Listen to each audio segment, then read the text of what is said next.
Assalamualaikum warahmatullahi wabarakatuh. Perkenalkan, kami dari kelompok 4 Ekonomi 11 IPS 2. Kami akan mempresentasikan mengenai neraca pembayaran. Saya Maira Faradila, absen 16. Saya Muhammad Lutfi Zaim, absen 18. Saya Muhammad Slamet Widodo, absen 15. Saya Muhammad Gelmi Syarif Abdi Putra, absen 17. Dahuluan, latar belakang keyakinan bahwa perdagangan luar negeri akan memberikan sumbangan positif kepada kegiatan ekonomi negara telah lama diyakini di kalangan ahli ekonomi. Mazhab merkantilis, yaitu ahli-ahli ekonomi yang hidup di sekitar abad ke-16 dan ke-17 berpendapat bahwa perdagangan yang lebih mengenai pentingnya peranan perdagangan luar negeri dalam perekonomian. Rumusan masalah: 1. Apa yang dimaksud dengan neraca pembayaran? 2. Sebutkan ciri-ciri neraca pembayaran. 3. Bagaimana keadaan neraca pembayaran yang ada di Indonesia? Tujuan masalah: 1. Untuk mengetahui penjelasan mengenai neraca pembayaran. 2. Untuk mengetahui ciri-ciri neraca pembayaran.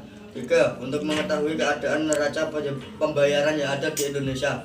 4. Untuk mengetahui tingkat per tahun mengenai neraca pembayaran.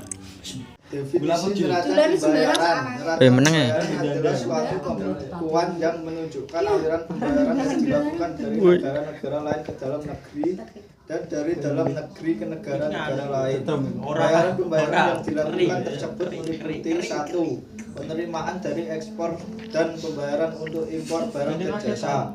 2. Aliran masuk penanaman modal asing dan pembayaran penanaman modal ke luar negeri.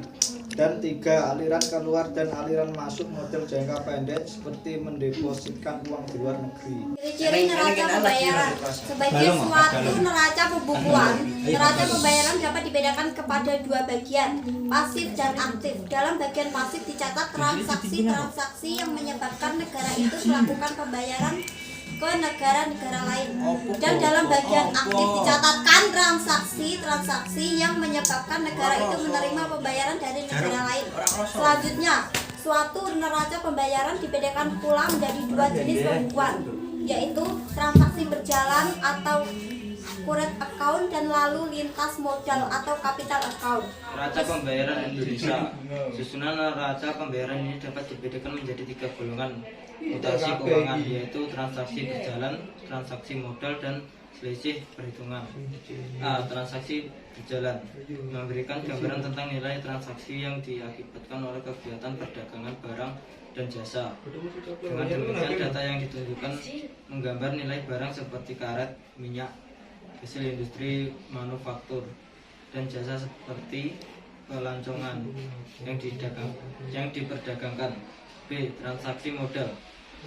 Transaksi ini dibedakan menjadi dua kelompok: nilai neto aliran dan modal kepada pemerintah dan nilai neto aliran swasta. C. Selisih perhitungan. Nilai selisih perhitungan meningkat dari USD 701 juga menjadi lebih dari USD 3,8 miliar. Pertambahan ini menggambarkan aliran modal yang tak dicatat semakin meningkat. Penutup. Kesimpulan: 1. Neraca pembayaran adalah suatu catatan aliran keuangan yang menunjukkan nilai transaksi perdagangan dan aliran dana yang dilakukan di antara suatu negara dengan negara lain dalam suatu tahun tertentu. Neraca pembayaran dapat dibedakan pada dua bagian utama, yaitu neraca berjalan, neraca modal. 2. Neraca pembayaran selalu seimbang. Neraca pembayaran akan selalu seimbang, yaitu aliran uang dan modal ke luar negeri adalah sama dengan aliran uang dan modal yang masuk ke negara tersebut. 3. Nilai tukar valuta asing adalah harga di mana-mana pembelian dan penjualan valuta asing berlangsung. 4. Tingkat nilai tukar ditentukan oleh perubahan dalam cita rasa masyarakat, perubahan harga barang-barang ekspor, inflasi, aliran modal, perkembangan ekonomi, serta faktor politis dan psikolog. 5. Model perekonomian yang meliputi kegiatan ekspor dan impor dinamakan perekonomian 4 sektor. Terakhir, setiap perubahan ekspor atau impor akan selalu otomatis menyebabkan perubahan dalam pendapatan nasional dan tingkat kegiatan ekonomi negara. Sekian presentasi dari kelompok kami. Apabila ada kesalahan, mohon maaf. Assalamualaikum warahmatullahi wabarakatuh.